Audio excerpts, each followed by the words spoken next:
Hey, everybody. Welcome to tomorrow's headlines. Today, we have a lot to talk about, especially we have a family in need that's part of our ministry and friends of ours that needs a lot of help.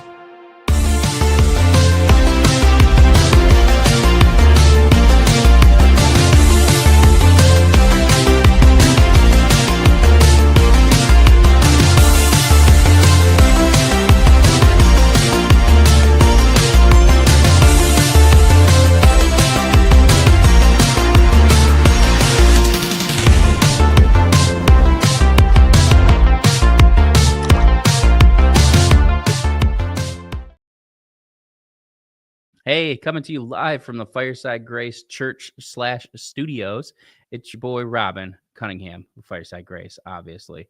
Okay, so I'm going to put the banner up here, and I am going to leave it up here for the duration of this. Reason being, Brandy called me into the room this morning. Some friends of ours, ministry friends and personal friends of ours, lost their house in a fire this morning, very early this morning. I don't know. There's last night, this morning. It was like 1 or 2 in the morning, something like that. Well, this family there's the mom, the dad is a disabled veteran. He's paralyzed. He can't walk. No lives were lost. All the animals were spared. They have 8 kids. Their house burned down. Their RV that they had burned in the fire also.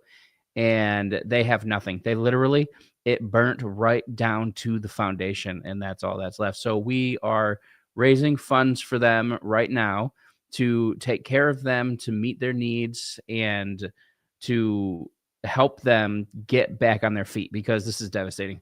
Something like this happened. I mean, our house didn't burn down, but we did lose our home, and nobody was there for us except for the church, a few people in the church, not a whole lot of people, but anyway, it was church people that helped us. So let's make it that way. I remember my great grandpa telling me that back when he was a kid, and he was born in 1900, that nobody went to the government for help when things happened back then.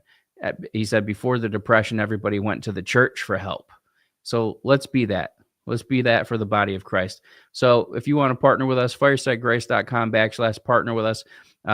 Is a place you can donate to help. You can go to Brandy's Venmo's, Brandy-Cloninger-Cunningham.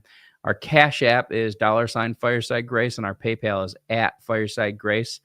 And you can always send mail to Fireside Grace at P.O. Box 1285, Judsonia, Arkansas 72081. Okay, so we have cable guys coming right now to install internet for us. You have to live in town to get internet. If you live in county outside of the town, you don't get internet in Arkansas. Okay. So this is like super exciting for us to actually have real internet. In fact, right now, I am connected to my phone's Wi-Fi hotspot and streaming to you, which is why the video quality might not be so great. And now they're trying to call me in the middle of this. Brandy, can you please get this? It's them. The internet's gone. Okay, so that is how that always goes. So let's go ahead and get into the headlines and wrap this up, because they're probably about to be here or on their way.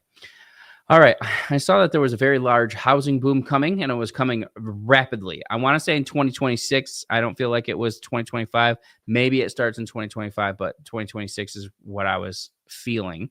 I saw that there'd be a big housing boom. When interest rates come down, many will eagerly scoop up houses in an attempt to greedily profit for themselves so that they can buy the houses, then rent them out and make more money off of having someone else pay their mortgage rather than, getting the house for themselves or leaving it there for families who actually need it, etc. So, however, their greed will be met with many people building new houses, because what's going to happen is the prices of lumber is going to go down, building materials and building supplies, insulation supplies, etc., are going to come down.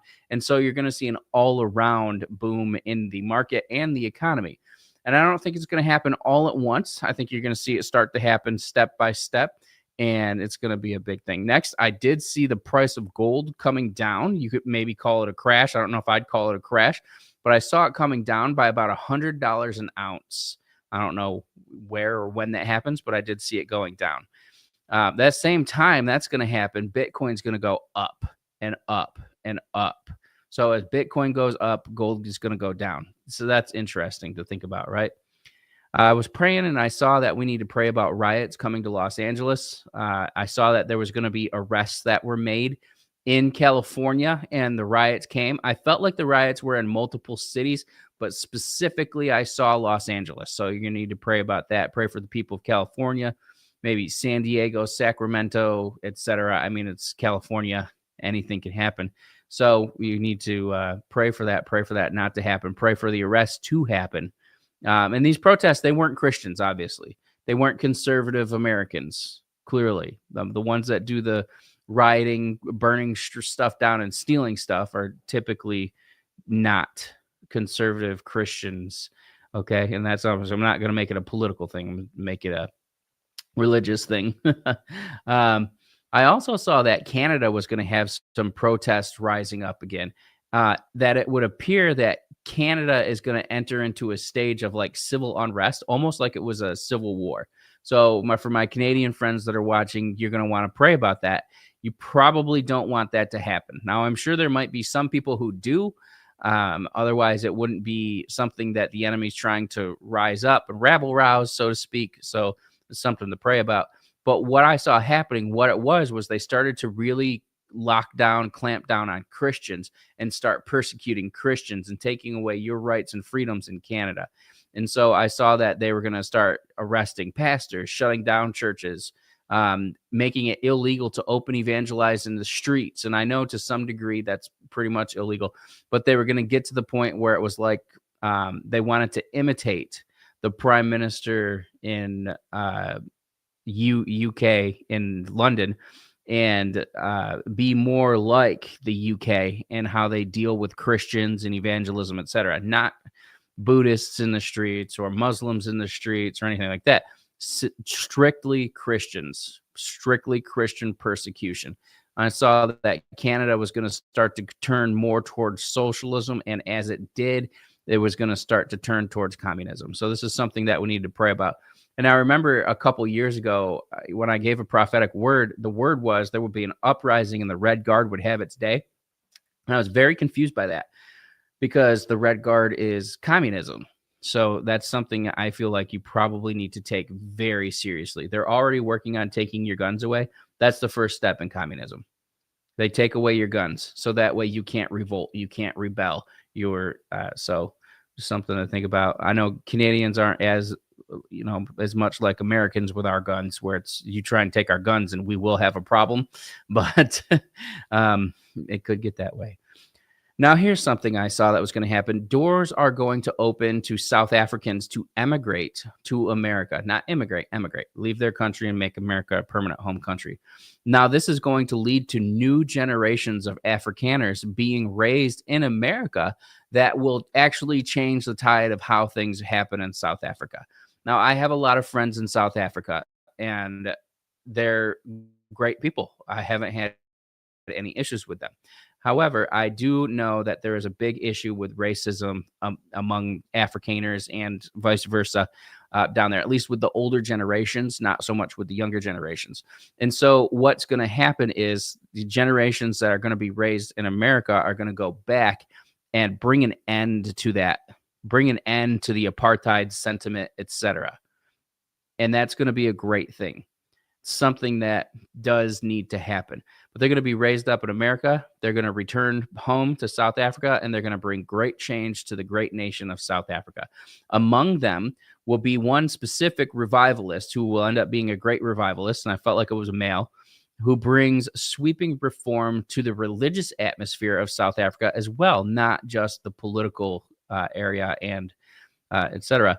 That one minister for the Lord that he was showing me is that he will have whole communities saved. Whole communities that once belonged to this Sangoma will come to the Lord, and they will turn to him, and they will go out and they will evangelize Africa. So there is literally spiritual warfare that's going to be coming to Africa, starting in South Africa and working its way up to the heart of Africa. Okay, Now, this is a slightly more serious side of things. I saw, if you've watched me for a while, you know that I believe this, and you know already. The great deception's at our doorstep. It's literally right around the corner. I don't have peace that it's going to go away or that we can delay it or anything. I think it's just maybe 1, 2 more years, maybe 4 tops, before we start to see things really go crazy. And many are going to be led away from Christ because of the strong delusion that's going to be given over to us, right? And when you see this, they're pharmakia, they're modern miracles of science. Notice they call them modern miracles of science. Miracles are attributed to gods. Think about that. They've been polluting people's minds with that idea of science having miracles, like it's Jesus, like it's God. Why? Because, as it says in the Bible, their pharmakia is associated with the beast in Babylon. That's all that I can really say about that in that particular area, because I don't want to get a strike or get kicked off. But they're going to try and use that, the modern miracles of science and their pharmakia, which is the medical breakthroughs, etc., and to persuade many that these quote unquote space brothers from the farthest reaches of the heavens are in fact our little g gods. But don't be deceived. Even now, the world's being cautioned and by God not to accept this, but the world is being conditioned to accept this. And this is something that we really need to pay attention to and start to pray about. And the Lord showed me that it has even sunk its claws into the leaders of America, including Donald Trump. And I know he's a good president. I agree with a lot of his policies. Some things I don't agree with. Some things that go on in the body of Christ I don't agree with. About some topics I don't want to get into right now. Just be more planned and calculated about that, but not for right now. But we need to pray about that. So as I had written that word down, I saw a vision of Donald Trump sitting at a meeting at a table, and he was talking about how he started a campaign to release the truth, quote unquote, about extraterrestrial non-human intelligence existence. And I was very concerned by that, because he was the one that really started to, in this vision, he was the one that really started to push for the release of that information. And there are reasons why things have been withheld in the JFK files that haven't been released, why things have been withheld in the Epstein files, etc. He's trying to protect the economy. He's trying to protect people. But yet he still wants it to come out. So we need to pray about that. Pray that it doesn't happen. Pray that we stop it. I don't want to see this stuff in my lifetime, and neither do you. I also saw a vision of a politician that was giving a confession that he was aware while in office that there are non-human biologics in our possession. Straight up saying it. No hiding it. No saying, well, rumor has it, or I can't confirm, or no. He will straight up say that he has seen it, he is aware of it, and he can prove it. That's coming. Now, I've seen that not far off from now. The people of the world will call for global unity, because there's going to be a great war that comes, and it's not very far off. They will call for one united leader over many nations, and they will say, oh, each nation will run itself as normal, but they will all answer to the global leader in order to keep peace and do what's best for the world. So you need to be aware of that, be mindful of that, and pay attention to what's coming, because even next year you're going to see big things showing up in the news, in the media, about quote unquote aliens, crashed vessels, things caught on camera, eyewitness accounts, congressional hearings, etc., movies being released, TikToks, YouTube, all kinds of things. They're really, really going to start pushing it. All right, just a reminder for those of you that are joining us a little late, we are raising funds for a family whose house burned to the ground. They have 8 children. The father is a disabled veteran. He's paralyzed. And the mom works to try and take care of the whole family, meet all of the needs of the kids. And all of the kids have alpha-gal except for one, which is very difficult because it makes the cost of food and stuff. They've lost everything, clothes, beds, everything. And so we're trying to raise funds to help take care of these guys. And if you want to partner with us and help us to do that, all the information is scrolling right across the bottom of the screen right here. You can do it on Fireside Grace on the partner with us or donate page. We have Venmo scrolling across here. It's Brandy-Cloninger. We also have Cash App, which is $ Fireside Grace, and PayPal, which is at Fireside Grace. And of course, you can always send mail to P.O. Box 1285, Judsonia, Arkansas 72081. That's all I have for now. The cable guys will be here in just a minute to give us internet. Love you guys. Be blessed. Make sure you like and subscribe. Share with your friends and family to get the word out. And go watch our shorts and leave comments so that more people watch them, okay? Let me just quick look at the comments here. Let's see. Didn't have a house fire. Left a bad marriage. Ended up living in my car with 1 year old. That's tough. I wish you would have let us know that. I applied for a church job. Please pray for me. Okay, we're praying. Jaden, I am praying for you. I've been praying for you, actually, for like a month. So let's see. What's your Zelle? That you can email us for. Brandy said it's beaton17@gmail.com. So what about the glory of the Lord covering the earth? Nothing good seems to be forecasted. The glory of the Lord covers the earth when the Lord comes back. Let's see. All right. That's all for now. Love you guys. Be blessed. And I'll see you again real soon. Until next time.